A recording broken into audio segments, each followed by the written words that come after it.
پښتانه په دا ورځ باندې راغونډېږي پښتانه په دا ورځ باندې خپل کلتور لمانځي جهان ته دا پیغام ورکوي چې د پښتانه کلتور دا یو امن پسند کلتور دی پښتون یو امن خوښونکی د دا کلتور یو مینه‌ناکه خوږ د رنګونو ډک کلتور دی عزیزانو د پښتون کلتور یو ډېر لوی تاریخ لري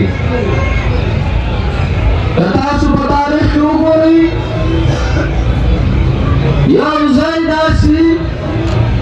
مثال څوک نشي پیدا کولی چې په هغه کې د پښتون کلتور ده د وحشیانو کلتور ګرځېدلی د امن دی د امن دپاره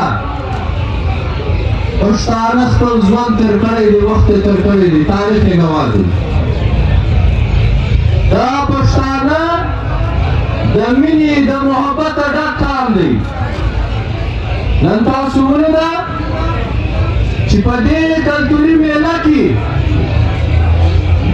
لوبې وسوې غېږې وې شاعري وه دلته اتڼونه ول دلته د کتابو میلې وې دلته د خوراکونو سالونه ول دلته ستا د کلتور چې کوم نقشې دي د هغې سالونه ول دلته غزلې وې داسې یو شی نشته چې هغه د امن پیغام نه یې ورکړی